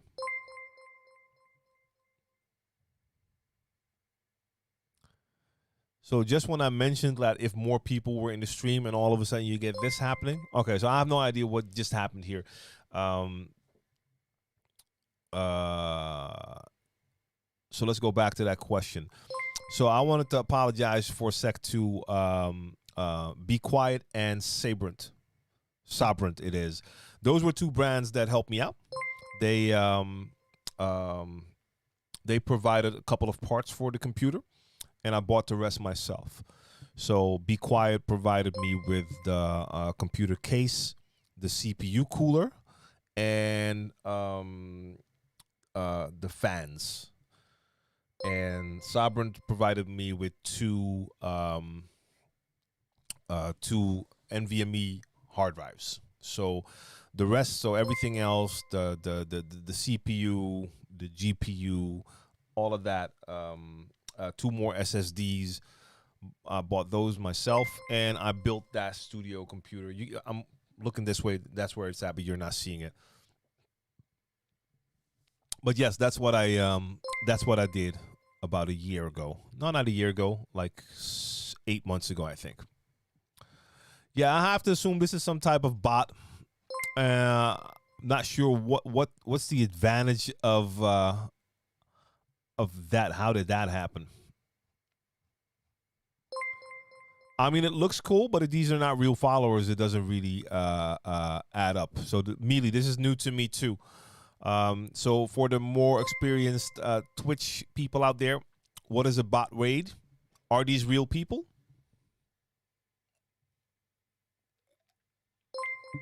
Because numbers mean nothing to me if the people aren't real. I'd rather have that number down and display a true count instead of it being inflated by some thing. But if this is real, then I appreciate it, of course. But yeah, building my own PC was another adventure. Um, Actually, quite cool. It's not that hard to do it. I think if you compare it to like 10, 15 years ago, it has to be way easier now because this was not that difficult to do. You have to pay attention at certain points that you don't do something wrong because then your computer won't work. But for the most, it's working. It worked really easy to put it together. Hey, Mo Berry, a good day to you. So yeah, and it's still working great for me. Since then, a lot of new stuff has come out. The parts have been upgraded by brands, but I'm still perfectly fine with what I have here.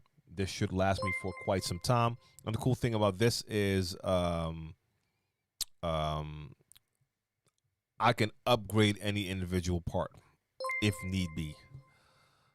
So Surround says it's one of those pay for followers joints. But okay, but so who just paid for that? Because I sure did not pay for anything. And like I said, once again, I feel that's very important. Like a lot of people will focus on numbers. Same thing like with YouTube, you can okay, Skojo got you. So it's just unnecessary crap. I got you.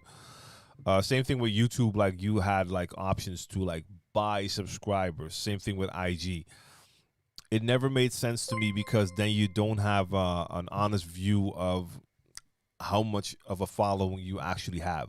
And I see people on Instagram do it all the time. Like some people I know, I mean, I don't even take the time to talk to them about it. I see it and I'm like, okay, do you? But sometimes I see people I know and they're on IG and then they have like 50,000 followers on Instagram and then I check their posts, and their posts have like 23 likes and one comment. You're like, dude, we know what's up when we see that. You know, that is not real. That is not real. I mean, I know I have like 20K there. I know what I do with good posts or good received posts and bad received posts. And even my posts that aren't received well will get um, more likes and comments than someone who says that they have 50,000 followers. I'm like, come on. Yeah, Mo Berry. I mean, it was fun to do, like building the PC, learning a little bit more about it. I mean, you can find tutorials online. It is pretty easy. Like you have your motherboard, and all of your parts basically fit on that motherboard in one place. So it's not like you can put your GPU where an SSD should be. It's pretty obvious where you should put stuff. Um, and like the CPU, there's not much you can do wrong with placing that. So yeah, it was pretty easy actually. All right, you know what we'll do for a second? Yep, Mealy just turned that off actually. I mean, my computer doesn't mind. It's not costing my CPU anything extra. So the energy alerts, it's a browser source as well. So it's not my computer doing extra work, but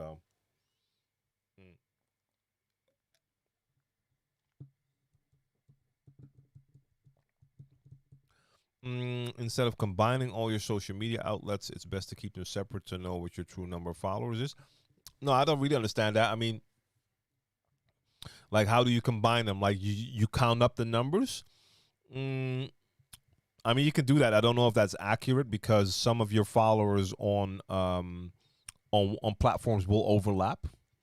So it's not like if I count my YouTube followers or subscribers and I count those and add my Twitch followers and add my Facebook followers and IG, and that total number will be the total amount of followers. That doesn't make sense because I have people that will follow me on YouTube, IG, Twitch, and all. Um, so I mean, I don't count them all together. I don't. But overall, even if you do, like, just don't focus too much on the numbers because the numbers aren't really that important. Like same thing, like for instance, for my YouTube, I have a large amount of subscribers, but that does not translate to a lot of views, especially with the type of content I make. And then when I see my analytics, I can see that a lot of the people viewing my videos aren't subscribed. So, and I hear that from basically every person on YouTube.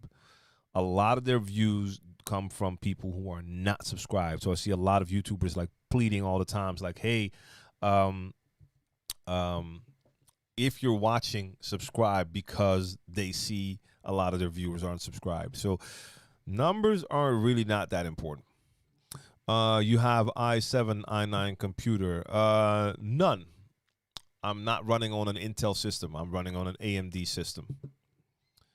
So I'm currently using an AMD, a Ryzen 9 3900X. That's my CPU. And that runs just fine. That kills a lot of Intel CPUs. Not the latest generation, but definitely the one before that. Yeah, so it's really doing its job, and if you compare like price performance, that was not even a discussion if it was going to be Intel or AMD. And I haven't had any issues. Like I was worried for a second, like, hey, I heard some rumors like if you have AMD, then certain plugins and stuff won't work with audio. I haven't run into any issues yet, like with anything that would be like Intel only or something like that. So for me, it's working. It's working great. So the CPU is still great. Like the GPU, it's not new because they came out with a bunch of newer GPUs like video cards, but mine can do whatever it needs to do. Is working just fine now. It's an RTX 2060 Super, and yes, they got the 30 series. I know, but yeah. Am I using the AMD computer for Serato? So actually, before I wasn't. because I was using a laptop, and I went from Windows to Mac to temporarily on Windows, then on Mac for a long time. I don't have a DJ laptop right now, so I borrowed one, and that's Surface Book 1 by Microsoft. So that's an Intel computer. But my last two streams that I did with Serato, I had to do from the studio computer. So yes, that was actually um, on running on the AMD system, and perfectly. Even with I used the beta version of Serato, their newest version, with phase wireless. Everything worked. So yes, on an AMD system. 25 listeners is more quality experience than 2,500. From the audience perspective, you are nobody in an audience of 2,500. Um, I don't know if that's true.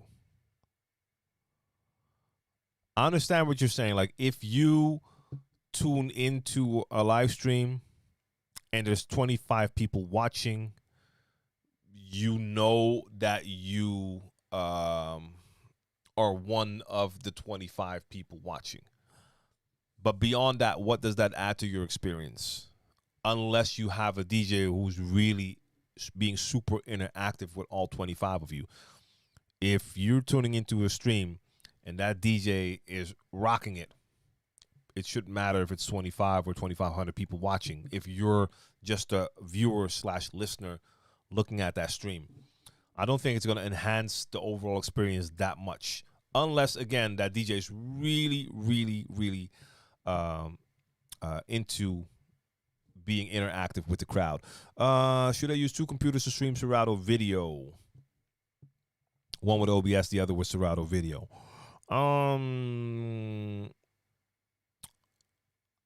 Normally, if I would do it, I would be on a separate DJ computer and send that to the studio computer. Now, in my case, currently, I would be actually doing it from my studio computer.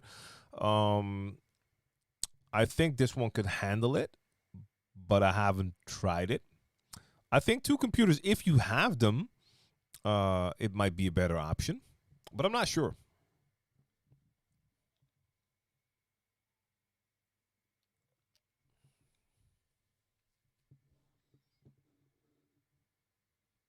But yeah, I haven't heard about that before. That Serato wouldn't work with AMD, but for me, it worked perfectly fine now.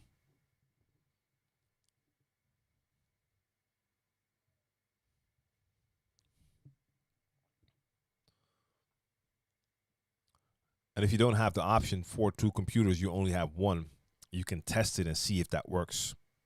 You could always test it, but I do believe you should have.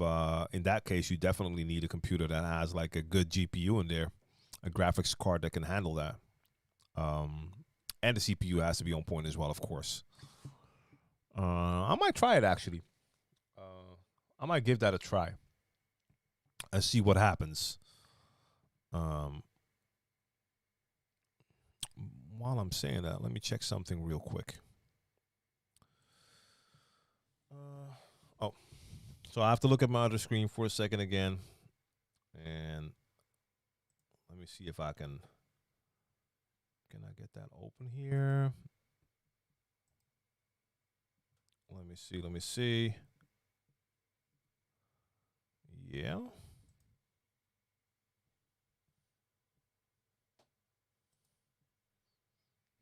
Let me try something real quick. Do I have that here? I have no idea what drive that's on. I wanted to experiment with something real quick, but I need my I need some of my other files for that. I don't think I have them here.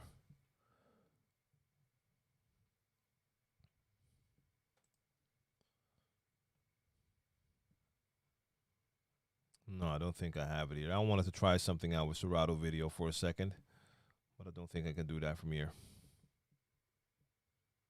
Damn, I thought I had it here. No, I don't think I have it here.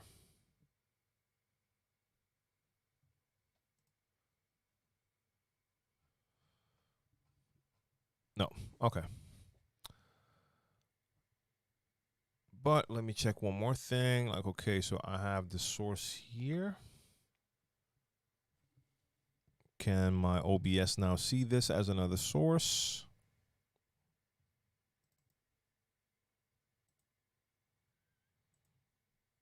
Okay, so it does see that. So that could indeed work. You're not seeing it yet, but that's I was doing a little experiment here.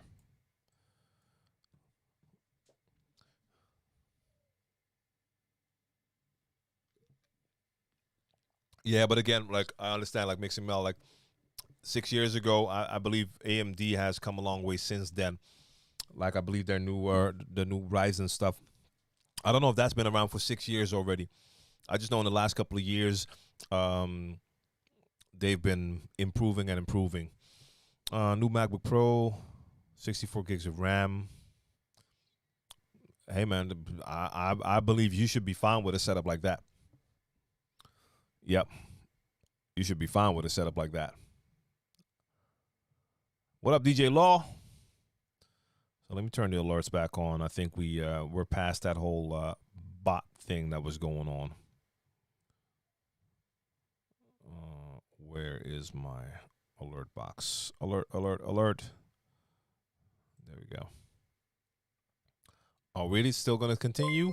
It's still going to continue. Yeah, never mind. I'll leave that off.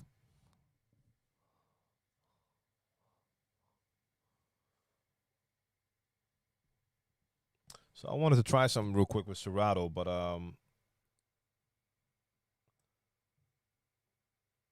is that one? Let me see real quick.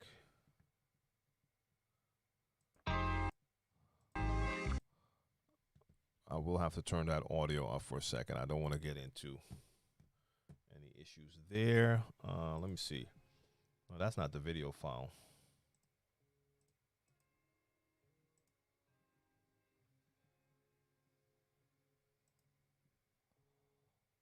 Mm,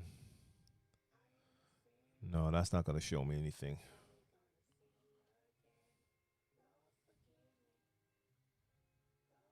Yeah, I need to leave the alerts off indeed because it's just going to continue. Okay, so that's not working. Oh, wait, I got you. Hold up.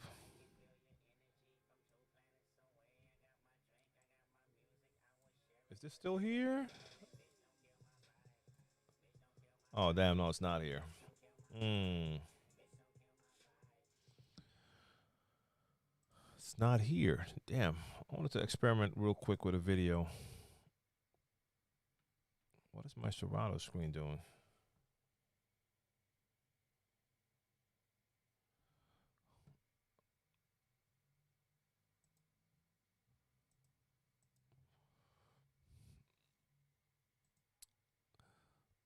Do I need mix emergencies to link both Macs? But why would you need to link them?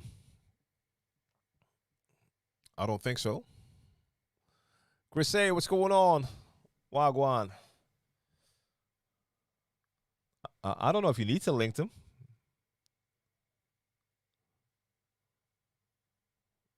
Hey, Law, we're always talking about all sorts of stuff over here. uh, I'm just looking something up real quick. Wanted to try something.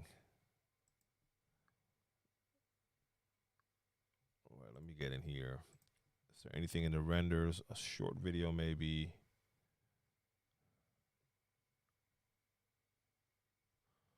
Yeah, whatever. Let me try this one real quick.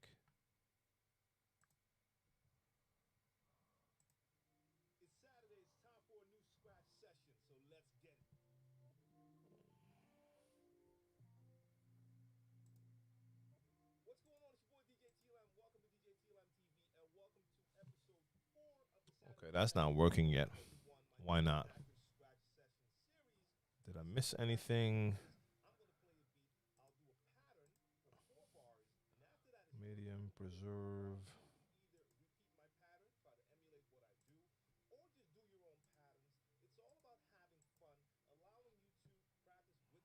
Why is that not working? That's weird. I wanted to try the video stuff, but it's not showing a video.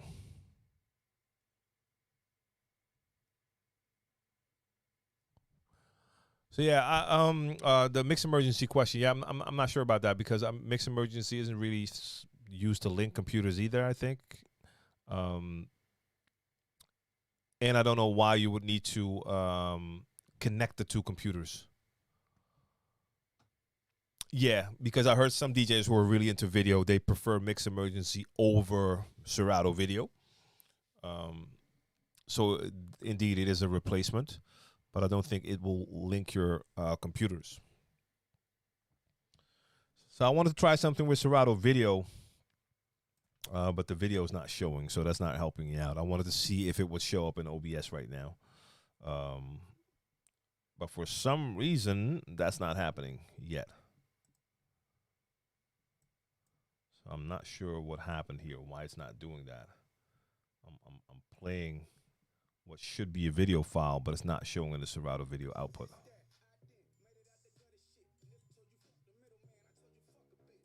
So it should be showing me video, and it's not showing me video right now. Huh. Okay, so what way do you need help to hook it up? You're going to use one computer for your streaming, and you're going to use one computer as your DJ computer. So if you're also going to run Serato video, that DJ computer should be able to run some video. And then you do have to have a way to send that to your studio computer, your streaming computer. So you're gonna need video capture to capture that video from Serato Video. So you're gonna have an output, same as Mealy says. You're gonna have an output from your DJ computer, video out, so HDMI out probably. And that has to go into the computer that's streaming, and you're going to need a video capture device to capture that video.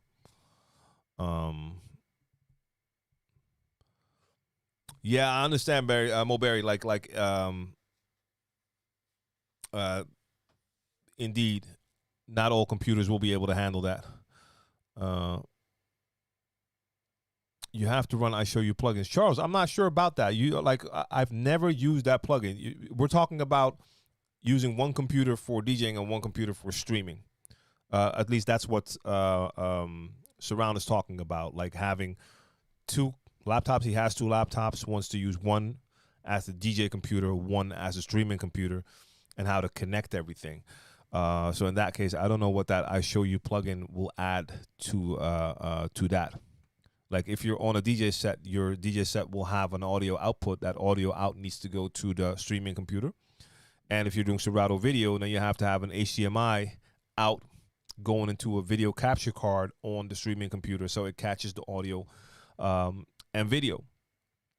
Like I think what you're talking about is if you want to stream from the same computer you're DJing on, then you can use like that plugin you're talking about. Let's see. Just use a USB mixer from my DJ setup running into my streaming computer. Mm-hmm. Yep. That could work too. New to Twitch. Looking to get a second laptop for streaming. How much memory should I aim for? I mean, your RAM is not the most important thing, but I mean, I don't know what you're going to be running on that computer. So depending on what you're going to be running on that computer, you want to make sure you have at least more than the RAM that is suggested. So for instance, if you're running software and they say that you should have at least 8 gigs of RAM, I would try to go at least for 16. If you want to do a lot of audio and video stuff, you might want to try and get more in there. I currently run on 32. I was going to add a second kit to turn that into 64. And that seems to be one of the things that has gone crazy, the opposite direction when it comes to price. So that memory did not become cheaper. It became more expensive. So I had one kit. I have one kit in there, 32 gigs. I was going to buy a second one. I bought that kit for 170. That same kit now, 8 months later, is 230. So it became 60 more expensive, which is super weird. So yeah, I'm just gonna wait with that one a little bit. But I don't really need the 64 because the 32 is working great. But at a certain point, I do want to upgrade it. Oh, I need to charge my phone. This is it's close to empty.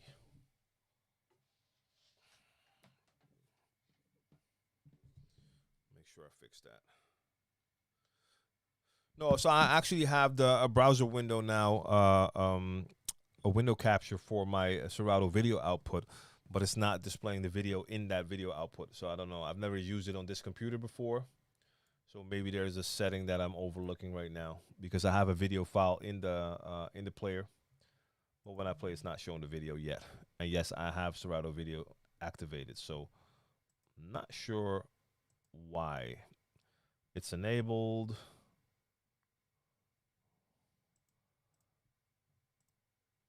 Or will it only show once I connect the device? Oh, I have a device connected, don't I? Oh, no, the mixer's not connected anymore. Maybe that's it, why it's not showing. All right. Never mind that.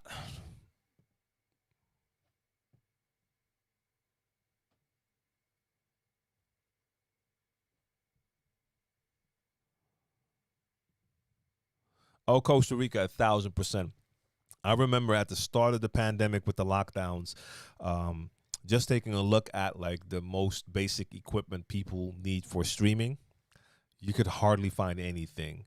Now you get like a lot of people want to also like upgrade their computer or they're buying new computers. Same thing. What is this?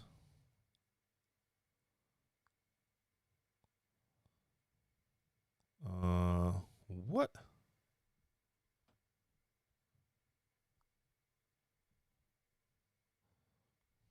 Family thing. 1 second.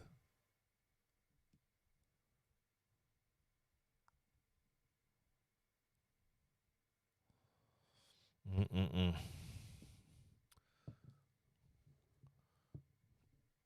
So yeah, like um, a lot of things